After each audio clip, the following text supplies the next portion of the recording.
அபார கருணா சிந்தும் ஞானதம் சாந்தரூபினம் ஸ்ரீ சந்திரசேகர குரும் பிரணமாமி முதான்வகம் அத்வைதாசவ நண்பர்கள் அனைவருக்கும் என் நமஸ்காரங்கள். இன்னைக்கு நம்மளுடைய சேனல்ல நாம பார்க்க போறது நாளைய தினம் ரொம்பவே சிறப்பு பொருந்திய நாள். இன்றைய தினம் ஒரு வீடியோ காலையில நான் போட்டிருந்தேன். அதுல சொல்லியிருந்தேன் இன்றைய தினம் ரொம்ப ரொம்ப ரொம்ப ரொம்ப முக்கியமான நாள். நாளைய தினம் அதாவது சனிக்கிழமை 7ஆம் தேதியும் ரொம்பவே முக்கியமான நாள். அதை பற்றி ஒரு பதிவு கொடுக்கிறேன் அப்படின்னு சொல்லியிருந்தேன். அந்த பதிவு தான் இது. நம்முடைய அத்வைதா 786ல உங்களுக்காக இன்றைய தினம் ஒரு அற்புதமான பதிவை பதிவேற்றம் பண்ணியிருக்கிறேன். உங்களுடைய பொன்னான நேரத்தை ஒரு 3 நிமிடங்கள் செலவு செய்து அந்த ஒரு வீடியோவையும் பார்ப்பீங்க அப்படின்னு சொல்லிட்டு என்னுடைய அன்பான வேண்டுகோளை உங்ககிட்ட வைக்கிறேன். இப்போ நாளைய தினம் பார்த்தீங்கன்னா சுப்பிரமணிய சஷ்டி. அது என்ன சுப்பிரமணிய சஷ்டி அப்படின்னு உங்களுக்கு ஒரு சந்தேகம் வரலாம். மாதத்துல 2 சஷ்டிகள் வரும். வளர்பிறையில 1, தேய்பிறையில 1. நமக்கு ஸ்காந்த புராணம் என்ன சொல்லுது அப்படின்னா, இந்த ஒரு சஷ்டி அதாவது சுத்த சஷ்டி அப்படின்னு சொல்லுவாங்க, வளர்பிறை சஷ்டி. இது சண்முகர் பிறந்த நாளாக நமக்கு ஸ்காந்த புராணம் சொல்லுகின்றது. அந்த ஸ்காந்த புராணத்துல இதை பற்றிய தகவல்கள் நிறைய இருக்கு. அந்த விதத்துல நாளைய தினம் சுப்பிரமணியர் 6 முகங்களாக பிறந்த நாள் அப்படின்னு சொல்லப்பட்டிருக்கு. அதை பற்றிய பதிவுதான் இது. நாளைய தினம் இந்த சுப்பிரமணிய சஷ்டியை வெகு சிறப்பாக எல்லா இடங்களிலேயும் கொண்டாடப்படுகின்றது. அதை பற்றி இந்த பதிவுல நாம பேசலாம் அப்படின்றதுக்காகத்தான் இந்த ஒரு பதிவு. உங்களுக்கு ஏதாவது சந்தேகங்கள் இருந்தால் வாங்க நாம கமெண்ட் செக்ஷன்ல பேசிக்கலாம். நாளைய தினம் எப்படி பூஜை செய்யலாம் அப்படின்றத பார்க்கலாம். அதாவது கால சர்ப்ப தோஷம் நீங்க, அங்காரக தோஷம், குஜ தோஷம், செவ்வாய் தோஷம், இது 3 தான். இந்த தோஷம் நீங்க, ராகு கேது தோஷங்கள் நீங்க, சுப்பிரமணியரை நாம் பூஜை செய்யும் போது அந்த தோஷங்கள் முழுமையாக நீங்கும். நாளைய தினம் 6 முகம் கொண்ட தீபத்தை ஏற்ற வேண்டும். எப்படி ஏற்றணும் அப்படின்றத பார்க்கலாம். ஷண்முகர் சுப்பிரமணியர் அப்படின்னாலே, அதாவது ஷண்முகர், ஷண் அப்படின்னா 6 அப்படின்னு அர்த்தம். ஷண்முகம் 6 முகம். இவருக்கு 6 அப்படின்ற அந்த எண் இவரோட தொடர்புடையது. அதாவது திதிகள்ல சஷ்டி திதி. அடுத்து பார்த்தீங்கன்னா சரவண பவா அப்படின்றது, அதாவது ஷட் நாமம் அப்படின்னு சொல்லுவாங்க. இவருடைய அந்த நாமம் திதிகள்லையோ 6வது திதி, இவருடைய மந்திரமோ சரவண பவா. அந்த ஸ்டார் கோலம் சொல்லுவோம் இல்லையா, இது இவருக்கு உரித்தான ஒரு கோலம். 6 படை வீடுகள். இப்படி 6 6 6 அப்படின்றது இவருக்கே உரித்தான ஒரு எண். அதனால நல்லெண்ணெய் ஊற்றி 6 முகம் கொண்ட தீபத்தை ஏற்றணும். சிகப்பு திரி போட்ட தீபத்தை ஏற்றணும். அப்படி இல்லைன்னா அங்காரக பகவானினுடைய அதிஷ்டான தேவதை முருகப்பெருமான். அங்காரக பகவானுக்கு உண்டான எண் 9. அதனால நாம 9 முகம் கொண்ட தீபத்தை ஏற்றலாம். 6 அல்லது 9 முகம் கொண்ட தீபத்தை நாளைய தினம் வீட்டில் அல்லது கோவில்ல ஏற்றலாம். அடுத்து இவருக்கு செம்பருத்தி பூ, ஒற்றை செம்பருத்தி சிகப்பு நிறத்தில் இருக்கின்ற மலர் அப்படின்னா முருகருக்கு ரொம்ப பிடிக்கும்.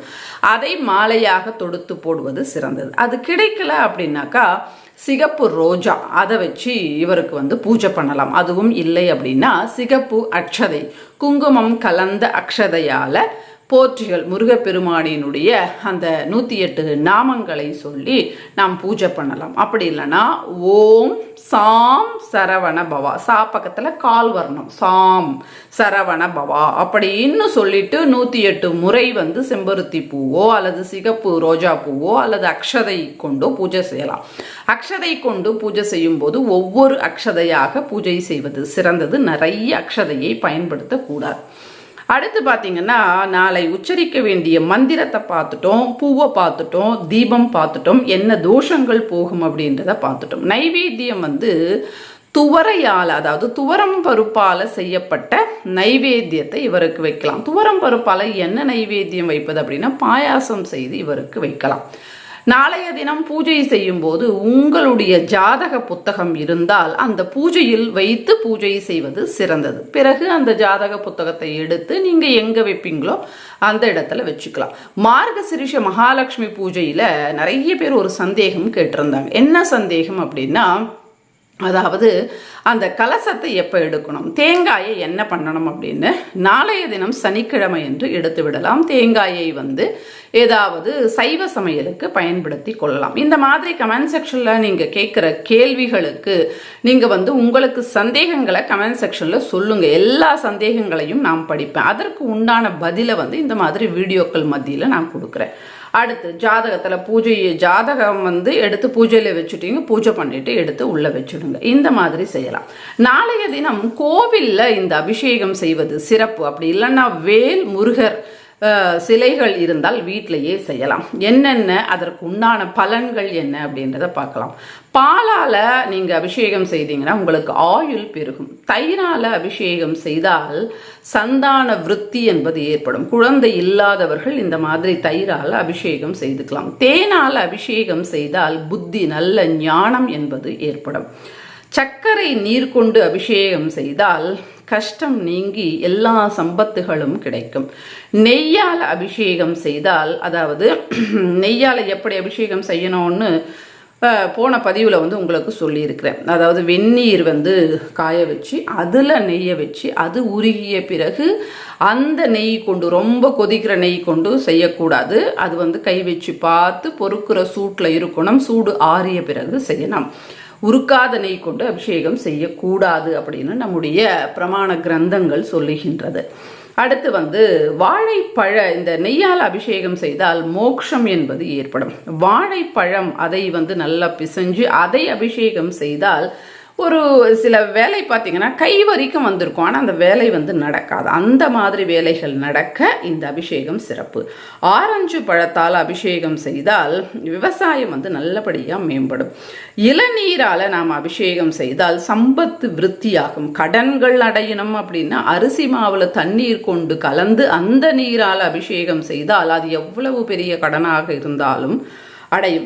அழகு வேணும் அப்படின்னு சொல்லுகின்றவர்கள் குங்குமப்பூவை நீரில் போட்டு அதால் அபிஷேகம் செய்யணும். அடுத்து அனைத்து விதமான சௌக்கியங்கள். அனைத்து விதம் சௌக்கியம்னா என்ன? தனம், கீர்த்தி, சம்பத்து, புத்திர பாக்கியங்கள் இப்படி எல்லாம் கிடைக்கணும் அப்படின்னா சந்தன நீர் கொண்டு அபிஷேகம் செய்யலாம். உங்களுக்கு செல்ஃப் கான்ஃபிடன்ஸ் பெருகணும் அப்படின்னாக்கா முருகரை ஓம் குஹாய நமஹா, ஓம் குஹாய நமஹா அப்படின்னு 108 முறை சொல்லி நாம் அர்ச்சனையெல்லாம் செய்ய வேண்டிய அவசியம் கிடையாது. இந்த செல்ஃப் கான்ஃபிடன்ஸ், தன்னம்பிக்கை பெருகணும், செல்ஃப் கான்ஃபிடன்ஸ் பெருகணும் அப்படின்னா ஓம் ஓம் குஹாய நமஹா அப்படின்னு 108 முறை நீங்கள் ஜபிச்சாலே போதுமானது. உங்களுக்கு நிறைய எதிரிகள் இருக்கிறாங்க, அந்த எதிரி தொல்லை போகணும் அப்படின்னு சொன்னாக்கா ஓம் ஸ்கந்தாயை நமஹா இதை 108 முறை சொல்லலாம். ஸோ எத்தனை விஷயங்களை ஒரு பதிவில் பார்த்துருக்குறோம் பாருங்களேன். நம்மளுடைய தன்னம்பிக்கை பெருக ஒரு நாமம், எதிரிகள் விலக ஒரு நாமம், பூஜையின் போது நாம் சொல்ல வேண்டிய நாமம், என்ன தீபத்தை ஏற்றணும், எந்த மலர்களால் அர்ச்சனை பண்ணணும், என்ன நைவேத்தியம் வைக்கணும், எந்த பொருட்களால் நாம் அபிஷேகம் செய்தால் என்னென்ன பலன்கள் கிடைக்கும் போன்ற அனைத்து விஷயங்களையும் பார்த்துருக்குறோம். அடுத்து என்ன தோஷங்கள் போகும் முருகரை நாம் பூஜை பண்ணினா அப்படின்றதையும் நாம் பார்த்துருக்குறோம். இந்த அபிஷேகங்கள் கோவிலில் செய்தால் சிறப்பு, முடியல அப்படின்னா வீட்டிலேயே கூட நாம் செய்யலாம். நாளைய தினம் வேலுக்கு பூஜை செய்வது, முருகருக்கு பூஜை செய்வது, இரட்டை நாகங்களுக்கு பூஜை செய்வது, இந்த அபிஷேகங்கள் இரட்டை நாகங்களுக்கும் நீங்க செய்யலாம். இப்படி செய்யும் போது முருகப்பெருமானினுடைய பரிபூர்ண அனுகிரகம் என்பது ஏற்பட்டு, முருகப்பெருமானினுடைய அருள் என்பது ஏற்பட்டு மேற்சொன்ன அனைத்து விஷயங்களும் நமக்கு நடக்கும். அதனால நாளைய தினம் சுப்பிரமணிய சஷ்டியை அனைத்து விதத்திலும் நீங்கள் பயன்படுத்தி கொள்ள வேண்டும். கோவிலுக்கு சென்று முருகரை தரிசனம் செய்ய வேண்டும், இந்த பூஜைகளை பண்ண வேண்டும் அப்படின்றதுக்காகத்தான் இந்த பதிவு. மற்றும் ஒரு அரிய அற்புத பல விஷயங்களோடு சேர்ந்த பதிவுகளில் நாம் மறுபடியும் பார்க்கலாம். அத்வைதா 786 பார்க்க மறக்காதீங்க. நன்றி, வணக்கம். மகா பெரியவா சரணம்.